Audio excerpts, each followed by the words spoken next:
हाँ तो मेरे प्यारे भाइयों बहनों, क्या हालचाल? सब बढ़िया। आई होप आप लोग सब बढ़िया होंगे। लेकिन मार्केट का हाल देखते हुए काफी लोग डर रहे होंगे। क्या कर सकते हैं, मार्केट एक ही दिन के अंदर $1 लाख से नीचे फिसल गया। ऐसा भी नहीं है कि कोई अनयूजुअल एक्टिविटी हुई, कोई अनयूजुअल प्राइस एक्शन हो गया जो कि हमें पहले से पता नहीं था।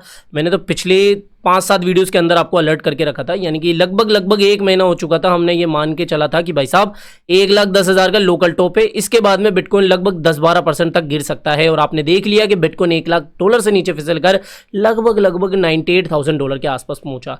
लेकिन ये तो सब पास्ट की बात है, अभी क्या हो सकता है यही तो मतलब की बात है, यही तो जानने आप इस वीडियो के अंदर आए हो। तो मेरे भाई, अगर आप इस पूरे वीडियो को देखोगे अंत तक तभी यहां से इस वीडियो को कंटिन्यू करना, वरना छोड़ दो, मुझे नहीं पता, क्योंकि आप आधी अधूरी बातें सुनते हो और फिर ब्लेम मेरे पे करते हो।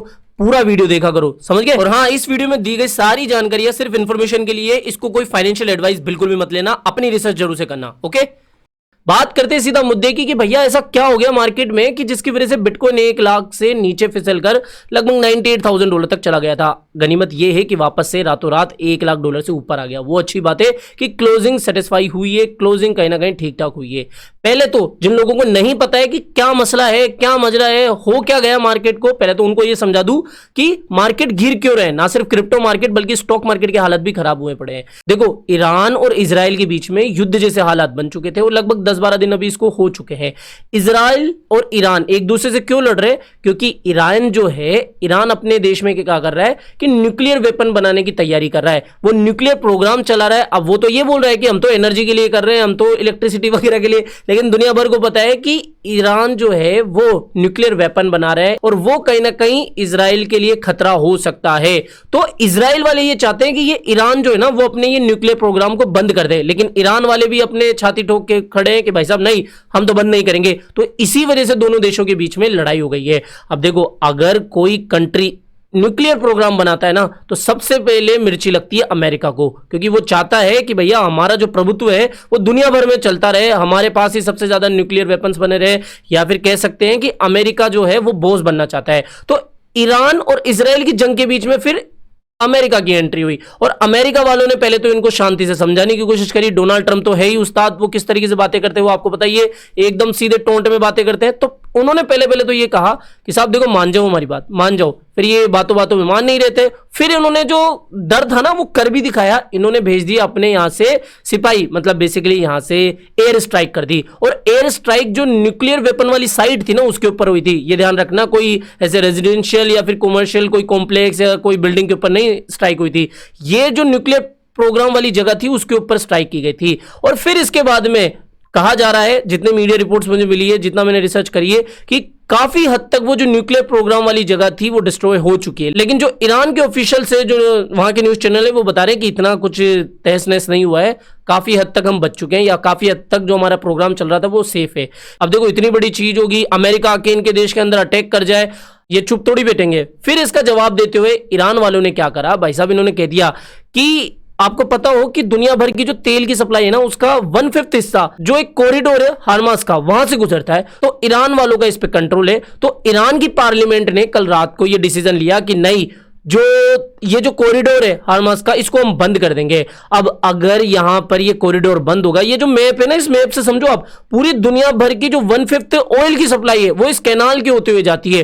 तो ईरान वालों ने इस कैनाल को बंद करवा दिया, जो कैनाल ऑफ हार्मास है इसको बंद करा दिया। इसके बाद में क्या हुआ, अचानक से दुनिया भर के मार्केट्स में ये खबरें फैली और इसकी वजह से जो क्रूड ऑयल होता है, जो कच्चा तेल होता है, उसके भाव बढ़ गए। और अगर ऐसा होता है, जंग के माहौल में इस तरीके की खबरें आती है, तो भैया कहीं ना कहीं नेगेटिव असर होता है। अब एक बात बताओ, आप सोच रहे होंगे यार ये कैनाल बंद कर दिया तो इससे मार्केट को क्या फर्क पड़ेगा? भैया बहुत फर्क पड़ेगा।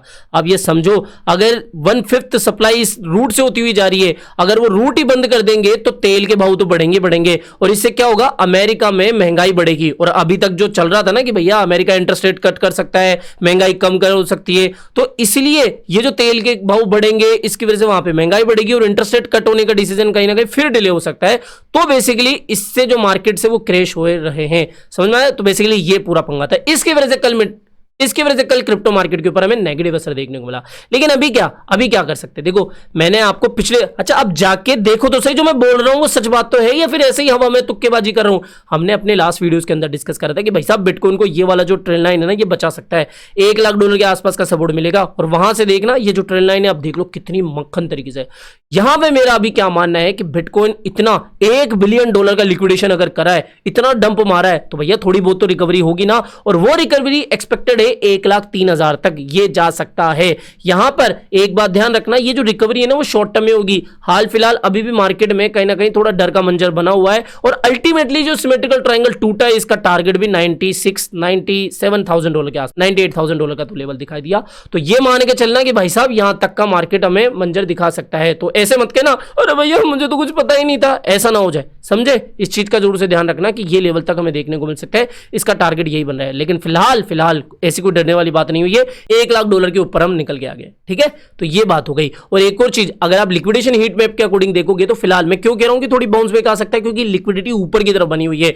और जनरली ये देखा जाता है कि जब भी बिलियंस ऑफ डॉलर की मिंटिंग होती है, कल मैंने आपको रात को बताया था ना, अच्छा इसलिए बोलता हूं बार बार टेलीग्राम ज्वाइन कर लो, लेकिन भैया को आप तो पता नहीं क्या समझ रहे हो भैया, क्रिप्टो में और समझा दो भैया कि टेलीग्राम चैनल को ज्वाइन नहीं करके रखे हो तो मुझे नहीं पता फिर क्या होगा।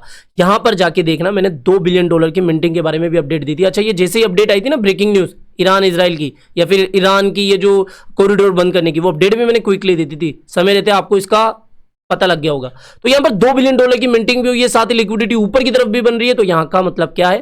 तो इसका मतलब क्या है कि ऊपर की साइड मार्केट जा सकता है। और अच्छा सीजो फाइनेंस ने क्या हिंट दिया सुबह 9 बजे के तकरीबन कि remember by definition everything before the next ATH is a dip, यानी कि ये बेसिकली कह रहे हैं कि ये जो डिप है वो कुछ समय की है और इसके बाद में एक नया ATH बन सकता है। लेकिन ऑब्वियसली उन्होंने ये भी कहा कि न्यू ATH फॉर व्हाट, इन्होंने कहा कि बहुत कम ही ऐसे कॉइन्स होंगे, स्ट्रॉन्ग कॉइन्स होंगे जो कि ATH बनाएंगे, जैसे कि बिटकॉइन हो गया, सोल हो गया, इथीरियम हो गया, इनके हम बोल सकते हैं। बाकी जो छोटे मोटे मीम कॉइन्स हैं इनका तो भूल ही जाओ, ठीक है? तो ये ओवरऑल हमारे वीडियो की समरी थी कि बिटकॉइन क्यों डंप हुआ, आगे क्या हो सकता है, क्या बिटकॉइन रिकवरी कर सकता है। 1,08,000 अभी आ चुका है और हमारी जो प्रोमेक्स की कम्युनिटी है भैया वो तो छापती है, मतलब डेली का डेली बिटकॉइन को अपडेट ट्रेड उनको मिलता रहता है। अगर आप हमारी प्रोमेक्स कम्युनिटी के अंदर ज्वाइन होना चाहते हो, जो कि बिल्कुल फ्री ऑफ कॉस्ट है, मुझे कोई चार्ज देना नहीं पड़ता, मैं जो पर्सनली ट्रेड लेता हूं ना वो बस आपके साथ शेयर कर देता हूं, जिसकी एक्यूरेसी 96% से भी ज्यादा की है। SL रेयरली हमारे हिट होते हैं, बाकी TP2 तो हिट होता ही होता है, ठीक है? अगर आपको इस प्रोमेक्स कम्युनिटी के अंदर ज्वाइन होना है तो बिल्कुल सिंपल सा है, अगर आपके पास $500 पड़े ना आपके फ्यूचर वॉलेट में तो भैया आप इसके अंदर आ सकते हो, वेलकम है आपका। आपको मुझे टेलीग्राम पर मैसेज कर देना है। टेलीग्राम का लिंक आपको कहां पे मिलेगा? मेरी पर्सनल जो टेलीग्राम है जिसको मेरी टीम भी संभालती है, आप पिन कमेंट के अंदर जाओ, क्रिप्टो ट्रिलियनर करके एक आईडी मिलेगी आपको, टेलीग्राम आईडी, उसके ऊपर आप मैसेज करना। ध्यान रखना मैं कोई पैसे नहीं मानता हूं, गलती से अगर आपने किसी दूसरे को अगर मैसेज भी कर दिया हो, याद रखना पहली बात तो यूजर आईडी कॉपी पेस्ट करनी है। फिर भी ध्यान रखना कि मैं कभी कोई $1 भी नहीं मांगता हूं, बस वहां पर आपको यही है कि आपको बिंगेक्स या MEXC के ऊपर अकाउंट बनाना है, दिए गए डिस्क्रिप्शन बॉक्स में या फिर पिन कमेंट में जो लिंक है उससे आपको बनाना है। अच्छा कुछ भी समझ में नहीं आ रहा ना, आप तो मैसेज करो डायरेक्टली, जाओ $500 है तो मैसेज करो, आपको प्रोमेक्स के अंदर आज ही स्वागत कराता हूं। और इतना ही था बस आज के लिए, इतना ही था दोस्तों। आई होप ये आज का वीडियो आपको पसंद आया होगा। तो वीडियो पसंद आया हो तो डेफिनेटली वीडियो को लाइक करना है, चैनल आप ही के काम को तो चैनल को भी सब्सक्राइब करके रख लेना है। मिलते हैं जल्दी नई अपडेट के साथ, जय हिंद जय भारत।